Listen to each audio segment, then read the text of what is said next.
ओम नमो भगवते वासुदेवाय। ज्येष्ठ के महीने में पूर्णिमा का हिंदू धर्म में बहुत महत्व है।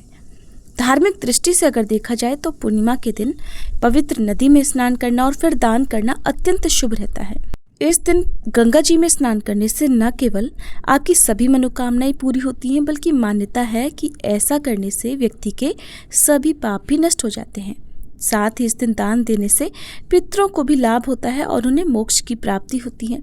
इसलिए महिलाओं को इस दिन व्रत रखने की विशेष सलाह दी जाती है। उत्तर भारत में ज्येष्ठ पूर्णिमा के रूप में इसे मनाया जाता है, जबकि गुजरात, महाराष्ट्र और दक्षिण भारत में इसे वट पूर्णिमा के रूप में मनाया जाता है। इस दिन बरगद के और पीपल के पेड़ की पूजा की जाती है। आज के दिन विशेष रूप से भगवान शिव, भगवान विष्णु और चंद्र देवता की पूजा करनी चाहिए। इस दिन सत्यनारायण भगवान की पूजा करके व्रत भी रखा जाता है। इसके अलावा घर में सुख समृद्धि की कामना से धन के लाभ के लिए इस दिन माँ लक्ष्मी जी की पूजा भी करनी चाहिए।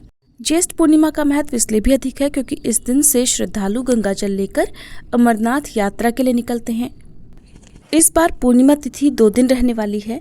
पूर्णिमा तिथि प्रारंभ होगी 21 जून शुक्रवार को सुबह 7:33 से और समाप्त होगी 22 जून शनिवार को सुबह 6:37 पर। और पूर्णिमा का व्रत उसी तिथि में रखा जाता है जिस तिथि में चंद्रोदय का समय भी प्राप्त हो रहा हो, और ये समय 21 जून को प्राप्त होगा। इसलिए इस बार 21 जून शुक्रवार को पूर्णिमा का व्रत रखा जाएगा।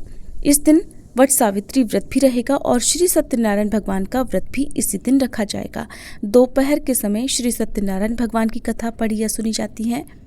और वट सावित्री की पूजा अधिकतर लोग दोपहर के समय सुबह सूर्योदय होने के बाद करते हैं, तो आप दिन में विधि विधान से वट वृक्ष की पूजा कर सकते हैं। जो भी सुहागिन महिलाएं वट सावित्री व्रत इस दिन रखती हैं, उन्हें सुबह से ही निर्जल और निराहार रहकर उपवास रखना चाहिए। ब्रह्म मुहूर्त से पहले आप जल का सेवन कर सकते हैं। 21 जून शुक्रवार को चंद्रोदय होगा शाम 6:54 पर। इस समय के बाद से आप कभी भी अपना उपवास खोल सकते हैं। पूर्णिमा के व्रत में चंद्र देवता की पूजा करना आवश्यक होता है, तभी ये व्रत पूर्ण माना जाता है। 22 जून को शनिवार के दिन उदया तिथि के अनुसार पूर्णिमा का स्नान दान किया जाएगा। वैसे तो आप पूर्णिमा का स्नान और दान दोनों ही दिन कर सकते हैं, लेकिन उदया तिथि के अनुसार स्नान और दान करना अति उत्तम माना जाता है। इस दिन आप दूध, दही, घी, शक्कर, हल्दी या फिर मौसमी वस्त्रों का, रसीले फलों का दान कर सकते हैं। दान करते समय आप कुछ न कुछ दक्षिणा अवश्य रखें। पानी से भरे घड़े का दान भी इस दिन आप कर सकते हैं।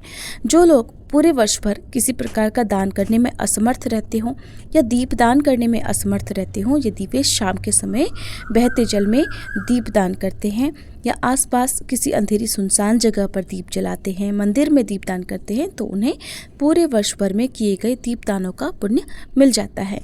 अब जानिए पूर्णिमा व्रत के दिन रहने वाले मुहूर्तों के बारे में। तो 21 जून शुक्रवार को सूर्योदय होगा सुबह 5:20 पर। सूर्यास्त होगा शाम 7:18 पर। इस दिन ब्रह्म मुहूर्त सुबह 4:09 से 4:57 तक रहेगा।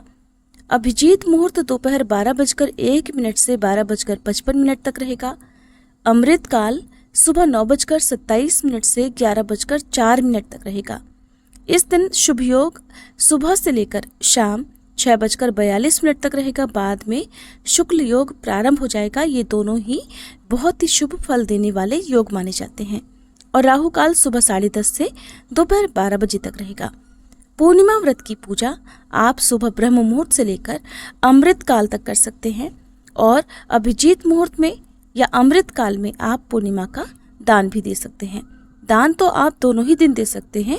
यदि आप चाहें तो पूर्णिमा व्रत के दिन भी अपनी सामर्थ्य के अनुसार जल का, अन्न या वस्त्र का या दक्षिणा का दान दे सकते हैं। अगले दिन यानी स्नान दान वाले दिन 22 जून शनिवार को सूर्योदय होगा सुबह 5:21 पर। सूर्यास्त होगा शाम 7:18 पर। ब्रह्म मुहूर्त सुबह 4:10 से 4:58 तक रहेगा। अभिजीत मुहूर्त दोपहर 12:02 से 12:55 तक रहेगा। अमृत काल सुबह 11:41 से 1:16 तक रहेगा। शुक्ल योग सारा दिन रहेगा, जो कि शाम 4:45 पर समाप्त होगा। बाद में ब्रह्म योग प्रारंभ हो जाएगा और राहु काल सुबह 9 से 10:30 बजे तक रहेगा। इस साल की ज्येष्ठ पूर्णिमा के दिन भद्रा का साया भी रहने वाला है और भद्रा सुबह 7:31 से शाम 7:08 तक रहेगी। हालांकि इस भद्रा का वास स्वर्गलोक में रहेगा। स्वर्गलोक में भद्रावास सुबह 7:31 से शाम 6:19 तक रहेगा। इसके बाद 6:19 से शाम 7:08 तक पाताल लोक में वास रहेगा। मान्यता है कि जब भी भद्रा का वास स्वर्गलोक में होता है तो उसका पृथ्वीलोक पर असर नहीं होता है, इसलिए भद्रा का विचार नहीं करना चाहिए। फिर भी जो लोग भद्रा का विचार करते हैं उन्हें भद्रा काल लगने से पहले सुबह की पूजा और भद्रा काल की समाप्ति के बाद शाम की पूजा करनी चाहिए।